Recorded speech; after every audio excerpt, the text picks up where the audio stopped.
You see, vibration and attraction go together. Attraction is a secondary law. Vibration is the primary law. Everything vibrates. The law of vibration decrees that nothing rests. Everything moves. We're talking about a universal law. And these are not man-made laws, so they're not going to be changed by man. There is an absolute law that energy will always move into form. It moves into form, through form, and back into form.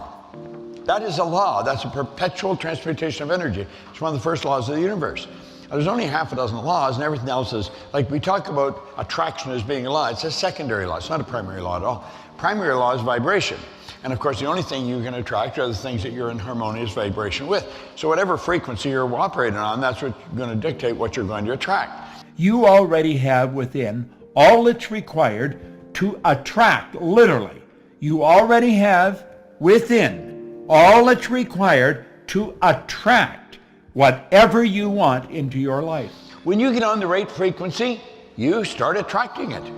And you cannot stop it coming to you until you change the frequency. It's like turning on a radio station. Whatever's on that frequency is what's going to be broadcast through your radio. Well, whatever's on the frequency you're on is what's going to be broadcast through your life, like the actions and the results. It's all an expression of that. It's all about the mind, and it's about your marvelous mind. And we got to get this straight. Most people do not understand this. I have people say, well, I understand it. Listen, if you really understand it, check your results.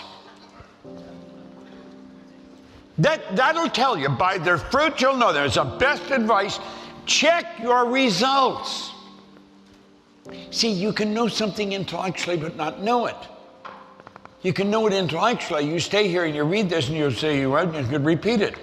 But the results aren't there. Why? You don't get it yet. You've got to get it on a subjective level. It's got to become part of your paradigm. When it's a part of your paradigm, it'll manifest in your physical world. And if it's not part of your paradigm, it's going to just stick in your consciousness. Now, what you've got to realize is that you started out as a little kid prior to school, learning, develop the intellect. You went to school, and it's all about the intellect. That's the whole deal. Develop the intellect. It's not about the intellect. Some real dumb people, intellectually, build big organizations. You can build an organization all over the world, and you may not be very bright intellectually. There's people that can neither read nor write, they're functionally illiterate, and yet they build multi-million-dollar organizations. How come? That's what's operating in their subjective mind. It's the subjective mind that's manifesting in your life. If you don't like what's in your life, get your ego, get your intellect the hell out of the road. If you don't change your subjective mind, you're not going to change anything. Think of this for a moment. You already know how to do better than you're doing, but you're not doing it. Everybody does. See, the part of our mind that knows things and the part that controls our behavior, two different parts. That's right. So let's talk about your power, your mind, and your paradigm. The paradigm is the programming in the subconscious mind that controls our behavior. Your subconscious mind must accept everything that's given to it. And that's the universal mind. That's what controls the vibration you're in. Whatever information you impress, you must accept. It has no ability to reject. Now think of this. Your subconscious mind cannot differentiate between what's real and what's imagined. Whatever you impress, whether you imagine it, whether you hear it, read it, if you get emotionally involved in it, it's real. You see, it's what you impress upon the subconscious that controls the vibration you're in. The vibration you're in is the frequency that you're operating on. If you are operating on a negative frequency, you're going to feel bad. Feeling is a word we invented to describe our conscious awareness of the vibration we're in. If you have been stuck, if you have had a difficult time altering your income, if you had a difficult time attracting into your life the relationship or the business that you want, it's because you're on the wrong frequency and you're using the wrong tools. You're going by what you see, hear, smell, taste, touch. Look at what Einstein said. He said the intuitive mind is a sacred gift. The rational mind is a faithful servant. This is so true. We've created a society that honors the servant and has forgotten the gift. What is the gift? Your higher faculties. You have perception, memory, imagination, reason, intuition, and the will.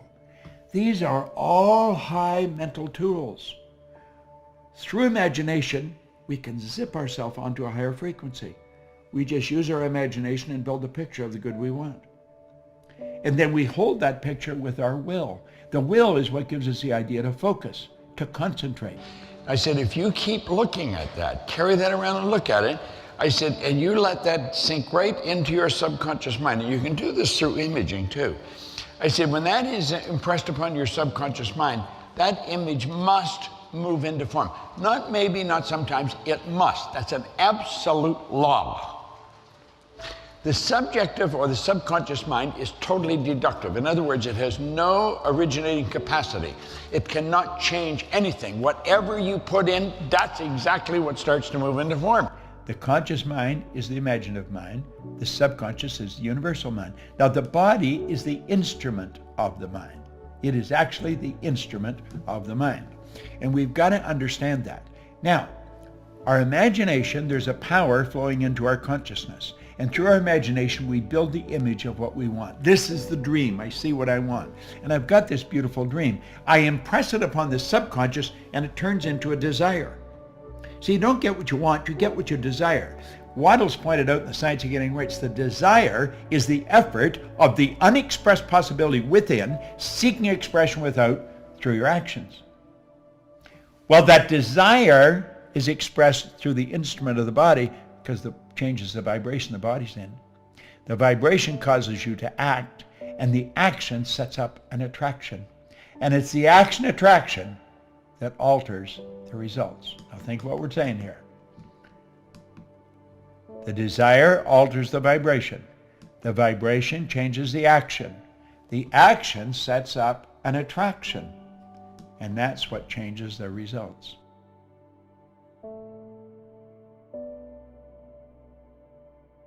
Just curious, how many people created their day this morning? You know why you didn't create your day?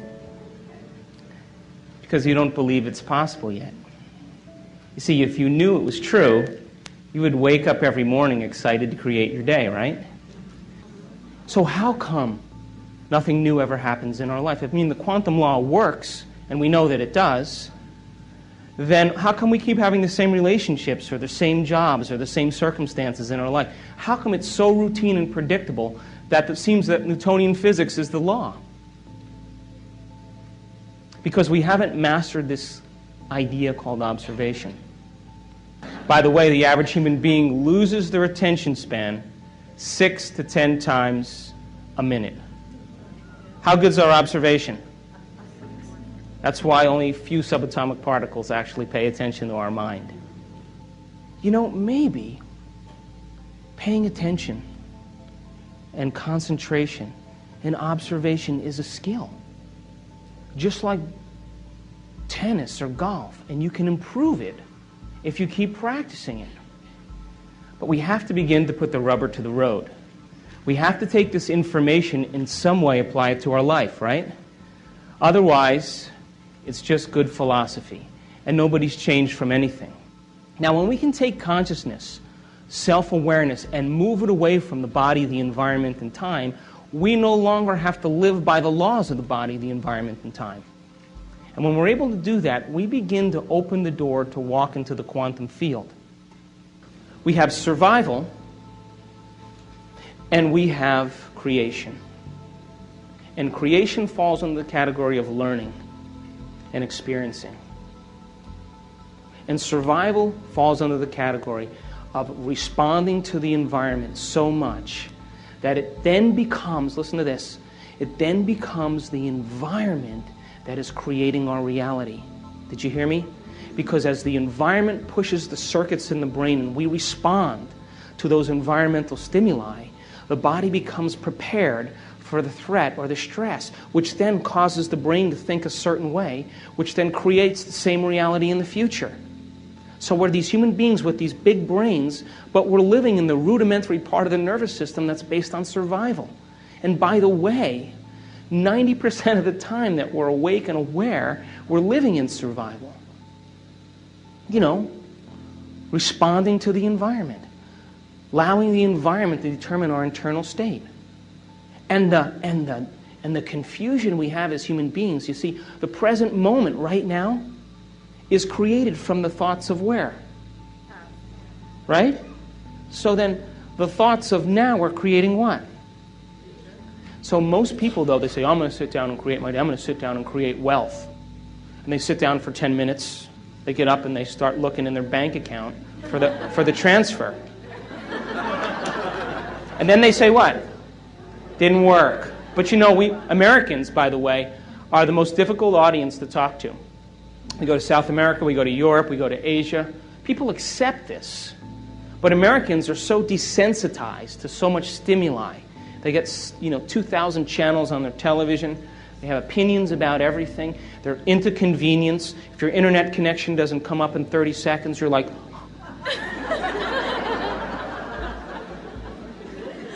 And so if we don't get what we focus on in our arrogance, we all of a sudden say it didn't work. Well, the quantum field works. It's us that don't work.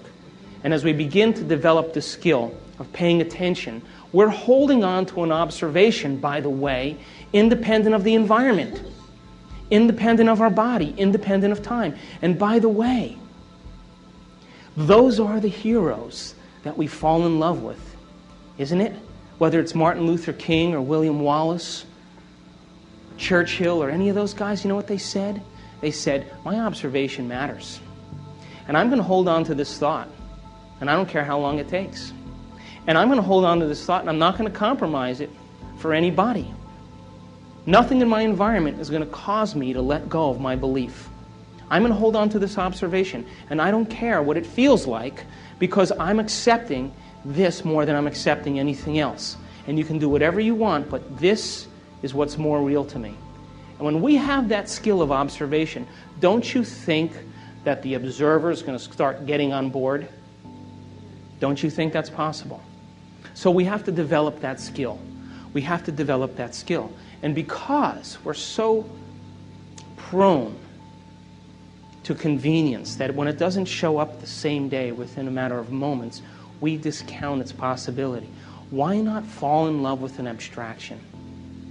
Something that you haven't experienced yet. But if you can put all of your mind into that abstraction, don't you think that that abstraction will be your future? Don't you think that's possible? And don't you think you'll wire your brain to be exactly what your future dictates? You see, we can't get anything in our life that we're not first wired for.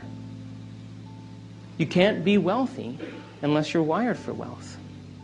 So once we're wired for it, implicitly wired, non-declaratively wired, when we've wired it so much that we don't have to think about it anymore, that's the moment we are it. And that's the moment it takes no effort to have the side effect of who we are as a mind show up in our life. Does that make sense? So the question is, who are we going to rehearse ourselves to be every morning?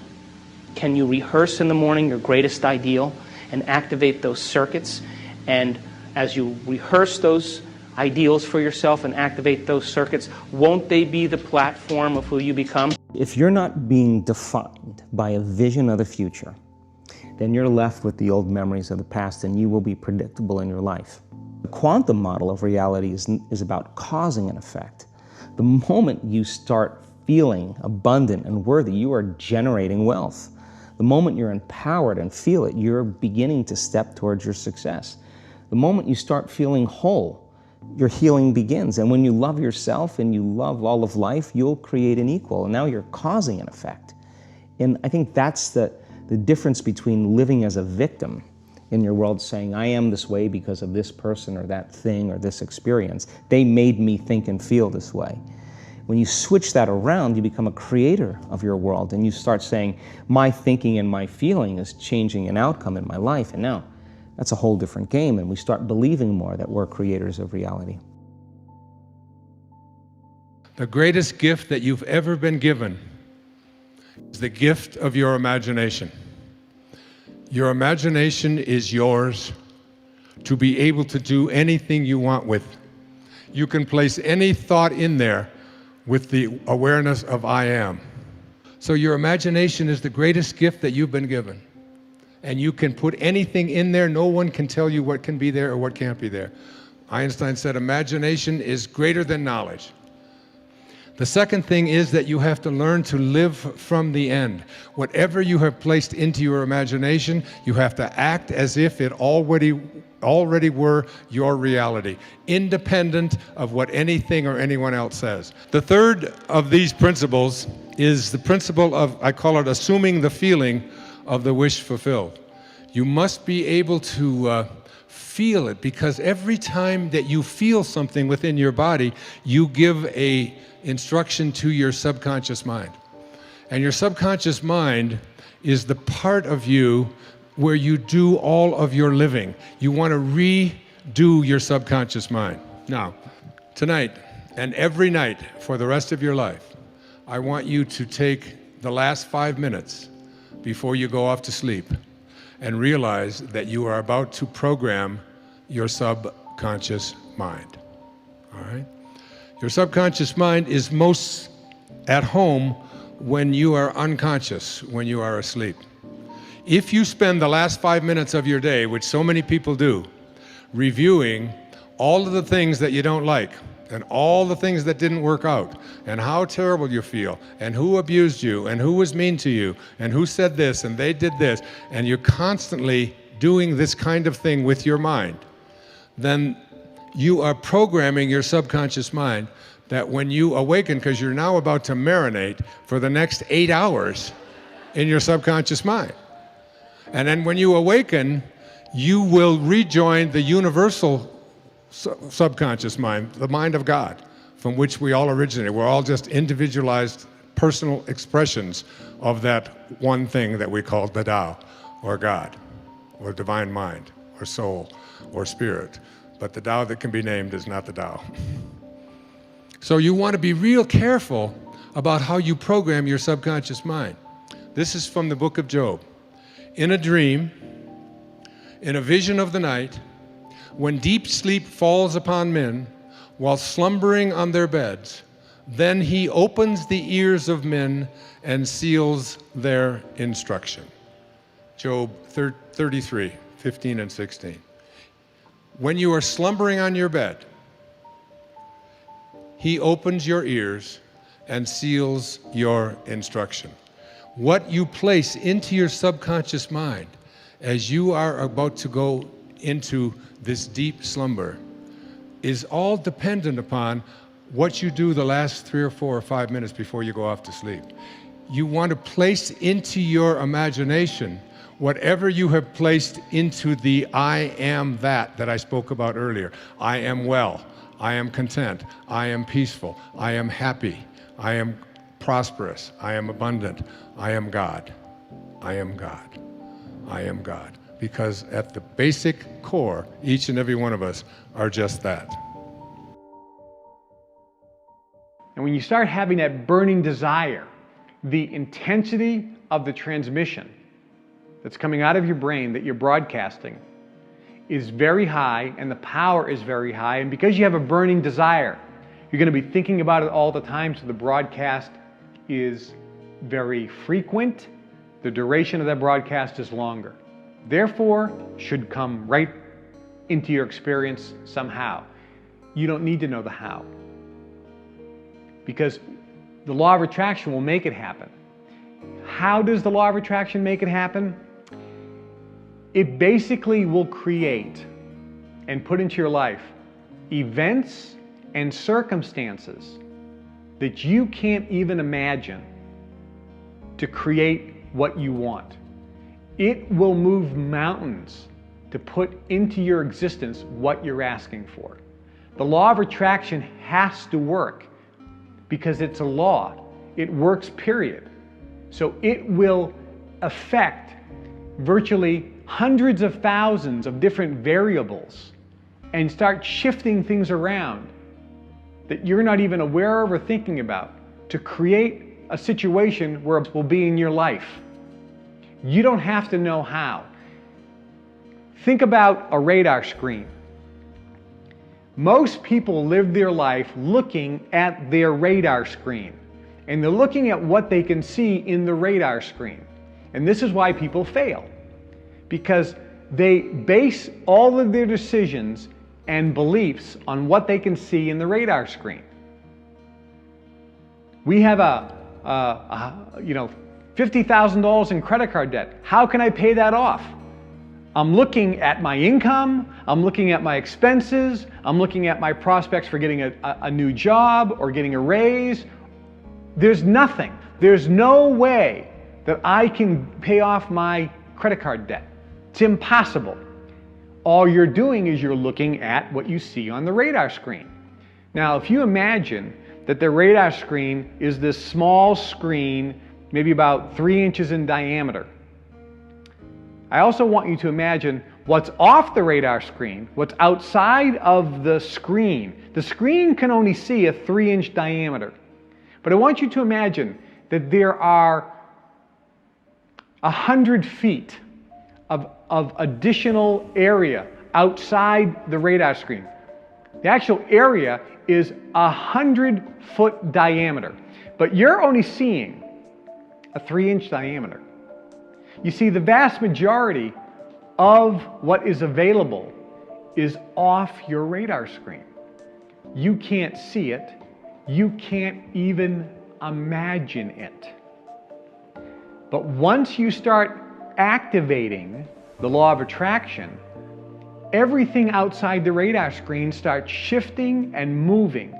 There can be virtually hundreds of thousands, if not millions or billions or trillions of variables that start moving and shifting because you have transmitted a vibration with power and intensity for a long duration. Everything starts shifting and everything starts happening and rushing towards you. What you want wants you. It has to, by law, start coming towards you. And what the universe will do, because of the law of attraction, is it will move mountains, it will create events and circumstances and put people in your life to make what you want happen. And it always is in methods and ways that you can't even imagine because it isn't on your radar screen. You can't even see it. So stop looking at the radar screen. This is the biggest problem people have. And this is why Napoleon Hill said, whatever the mind of man can conceive, or whatever you desire, you can have it as long as you believe you can have it. That's paraphrasing. His actual quote was, whatever the mind of man can conceive and bring itself to believe, it can achieve. So, I mentioned that there was one thing that will stop the technique from working. So let's go back to the technique and I'll give you I'll tell you what's going to cause it to stop. The technique is you define your dream, you define what you want, you get a burning desire for its achievement, you really want it. That allows you to transmit that frequency with intensity and power. When you have a high desire, which means you want it, you will have a long duration of transmission. Because every time you do this, it gets better. And every time you do this, your connection to the field gets bigger. And every time you do this, the particle flow happens more freely. And every time you do this, your ability to manifest and create what you want in your life goes up. We always talk about knowing what you want, seeing what you want, having that burning desire, but then feeling good right now, even though you don't have it. And that's the magical place to be, because if you're always wanting it, you'll always be wanting it and never get it. But whatever you want in life, you can want it, yes, I want it, but then step back and feel good right now. And when you want something, not for your own ego or self, but for all, things change. When your want is love-based instead of dark side-based, everything changes. So where's the block? The block is if you don't believe that you will get it, that stops it from coming in. 2 reasons why. Because when you don't believe you will get it, the duration of the transmission won't be very frequent. And when you don't believe you will get that, the intensity and power of the transmission won't be very strong. And when you don't believe you'll get it, you are in actuality putting out a counteractive transmission, which is saying, stay away. So you have intention, counter-intention, being broadcast simultaneously, and they neutralize each other, is coming, but being pushed away at the same time, and it isn't coming into your existence. Does this make sense? And somebody says, that's fine, that's good. Now, the question though is, how do I get the high desire and how do I get the high belief? And I'm going to give you the answer. The answer is, as I started this session on, is your first goal is to feel good. You must use your feelings as your guide to see if you are lining up. You must use your feelings to find out if you are in the sweet spot.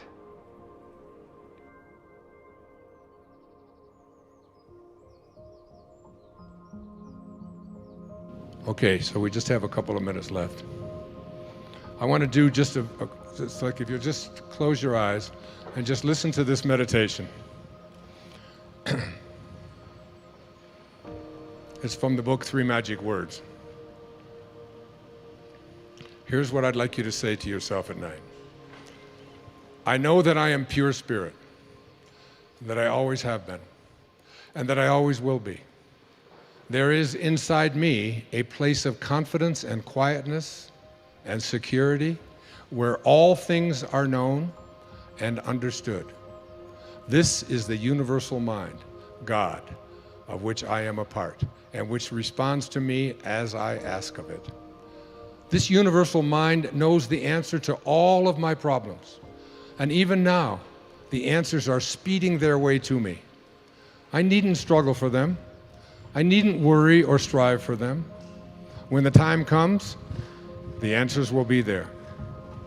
I give my problems to the great mind of God. I let go of them, confident that the correct answers will return to me when they are needed. Through the great law of attraction, everything in life that I need for my work and fulfillment will come to me. It is not necessary that I strain about this, only believe. For in the strength of my belief, my faith will make it so. I see the hand of divine intelligence all about me, in the flower, the tree, the brook, the meadow. I know that the intelligence that created all these things is in me and around me, and that I can call upon it for my slightest need. I know that my body is a manifestation of pure spirit, and that spirit is perfect. Therefore, my body is perfect also. I enjoy life, for each day brings a constant demonstration of the power and wonder of the universe and myself. I am confident, I am serene, I am sure. No matter what obstacle or undesirable circumstance crosses my path, I refuse to accept it, for it is nothing but illusion. There can be no obstacle or undesirable circumstance to the mind of God, which is in me, around me, and serves me now. This is the great lesson. Know this within you. When Herman Melville was writing Moby Dick, he wasn't writing about a man looking for a whale. He was writing about a man, Ahab, trying to find his higher self. He said these words, For as this appalling ocean surrounds the verdant land, so in the soul of man lies one insular Tahiti, full of peace and joy, but encompassed by all of the horrors of the half-lived life. In every moment of your life as you leave here today, you have this choice. You can either be a host to God or a hostage to your ego. It's your call.